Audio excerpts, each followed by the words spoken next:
In the Kursk region of the Russian Federation, where the Ukrainian Armed Forces are conducting a special operation, more than 20,000 Russian occupiers have already been destroyed, which is equal to the composition of 5 brigades. According to the general of the Ukrainian army, head of the Foreign Intelligence Service of Ukraine Nikolai Malomuzh, these enemy forces could go to Ugledar or Zaporozhye.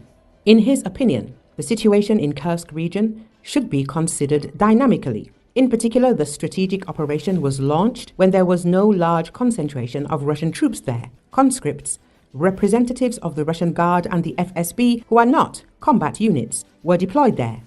We used the element of surprise, secrecy, and, of course, prepared powerful combat units with advanced equipment. Therefore, the movement to control this buffer zone, 1,380 kilometers away, was effective, and accordingly, the enemy could not immediately concentrate significant forces to resist. Now up to 55,000 people have been generated there, and during this period we have destroyed about 22,000. These are huge losses for the enemy. In a brigade format, this is tactically up to 5 brigades deployed, the specialist told journalists.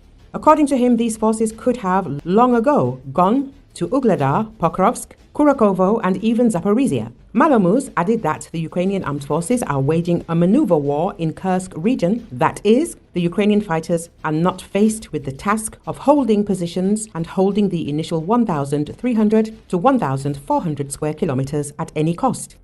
We are conducting operations, have destroyed a large number of the enemy, have pulled back more than 50,000, are retreating, looking at where to strike the enemy unexpectedly, in grey zones. Therefore, to say that we simply lost territory is not easy. We retreated according to plan in order to create problems for the enemy, in particular by encircling our troops. The expert emphasized. He said that in Kursk region, the defense forces are carrying out non-standard actions, which greatly worries the enemy. In particular, the Ukrainian Armed Forces are unexpectedly striking the enemy from the flanks, from the rear, destroying enemy headquarters, equipment, and the like.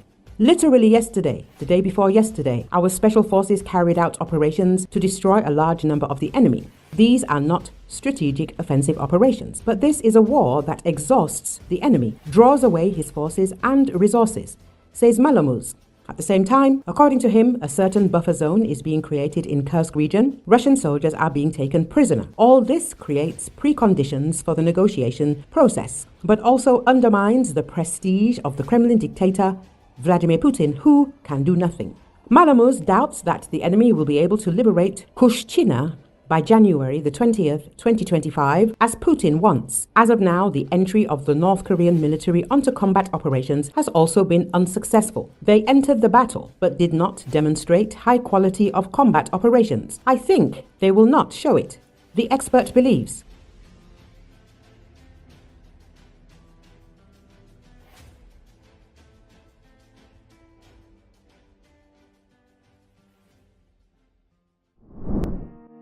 The Russian Defense Ministry has said it will respond to Ukraine's recent ATACMS attacks on Kursk region.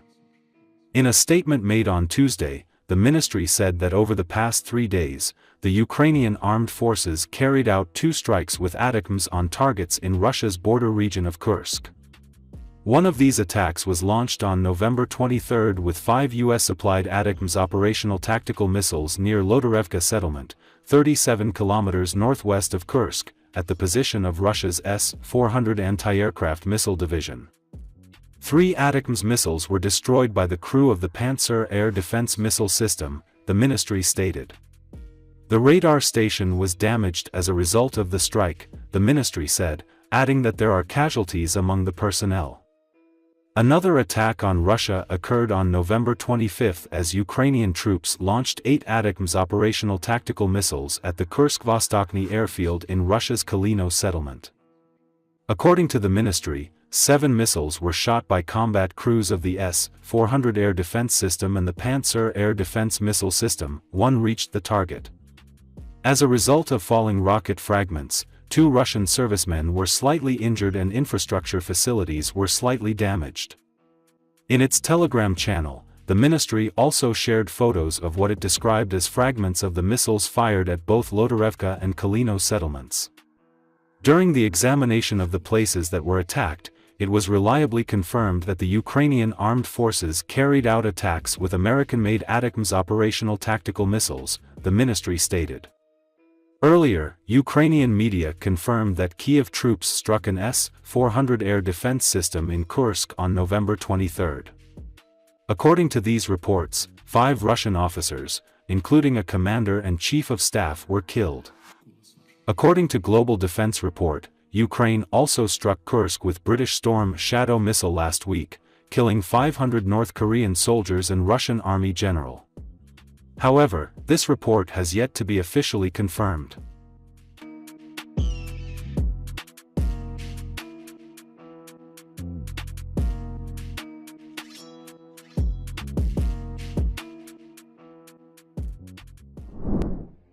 Fire crews responded early Tuesday to the scene of a tank fire after an explosion at the General Motors Proving Grounds in Milford, according to the Brighton Area Fire Authority. The fire started just before 7 a.m. this morning, with GM confirming in a statement that no one was injured. That explosion damaged 2 houses a couple hundred feet away from the facility.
According to the Telegraph, Russia plans to carry out a series of cyber attacks that could lead to power outages for millions of people. This information was confirmed by the Minister for the Cabinet Office of Great Britain, Peter McFadden.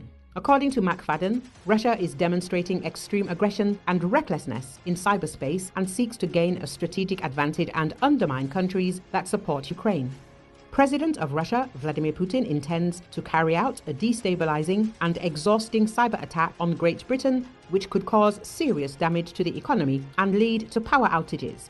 According to the Telegraph, Russian military and hackers significantly intensified their attacks last year. Among their victims were media, telecommunications companies, political and democratic institutions, as well as the energy infrastructure of Great Britain.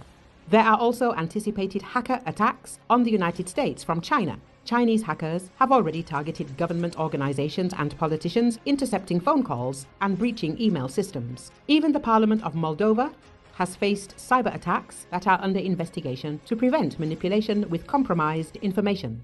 The comments of McFadden come as tensions between NATO and Russia reach a new high. Russian President Vladimir Putin last week warned that the war in Ukraine had taken on a global character after the UK, the United States and France authorized Ukraine to use long-range missiles to strike targets deep inside Russia.